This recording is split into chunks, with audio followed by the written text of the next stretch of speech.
হাওর বেষ্টিত সুনামগঞ্জের প্রাকৃতিক রূপবৈচিত্র্য পর্যটকদের কাছে দিন দিন জনপ্রিয় হয়ে উঠছে। জেলার পর্যটনে সরকারের পাশাপাশি ব্যক্তি পর্যায়েও গড়ে তোলা হচ্ছে চিত্তবিনোদনের স্থান।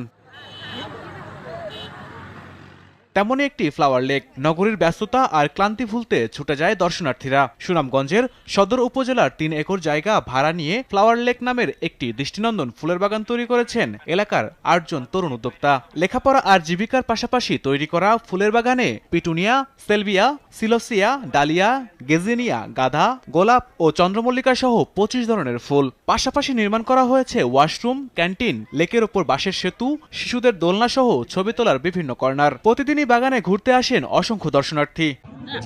এতদিন শুধু মোবাইলে দেখতাম, ফেসবুকে দেখতাম, বাস্তবে এসে খুব ভালো লাগছে। হ্যাঁ, খুব ভালো লাগছে। শুনছি এতদিন ধরে, কিন্তু দেখা হয় নাই। আজকে ছুটির মধ্যে আসলাম, ভালো লাগছে। ফ্যামিলি নিয়ে আসলাম, সময় কাটাইলাম, ভালোই লাগলো। ফুলের সুবাসিত পরিবেশে আনন্দ লাগলো, মজাই লাগলো। এরকম পরিবেশ হইলে আমরা সাধারণত ফ্যামিলি নিয়ে এরকম সময় কাটাইতে পারি। যুব সমাজ যারা এই মদ গাঞ্জায় ডুবে থাকে, এইখানে বললে অন্তত তার এই ভ্রাতৃত্বর বন্ধনটা আরো অটুট থাকতো। আমি আশা করি এলাকার গণ্যমান্য এবং যারা যুব সমাজ এরকম লেক পার্ক আরো এই এলাকায় গড়ে উঠুক এবং মানুষ বিনোদনের একটা জায়গা পাবে।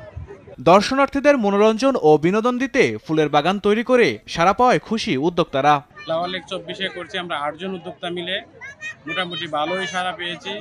৮ জন উদ্যোক্তা মিলে যে বাগানটা করেছি ফ্লাওয়ার লেক, এই মোটামুটি ৩.৫ থেকে ৪ লক্ষ টাকা হয়েছে। আরো আনুষ্ঠানিক কিছু কাজ আছে, আরো একটু বেশি হতে পারে, ৫-এর মতো হতে পারে আমাদের ব্যয়টা।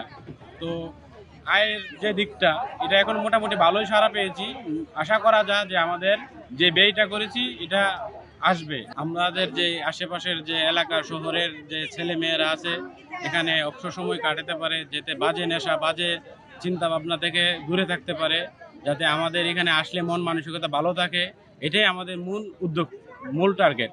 ব্যক্তি পর্যায়ের এমন উদ্যোগ পর্যটন খাতে আশীর্বাদ বলে মনে করেন দর্শনার্থী ও প্রকৃতিপ্রেমীরা। ইমরুল কায়েস, RTV।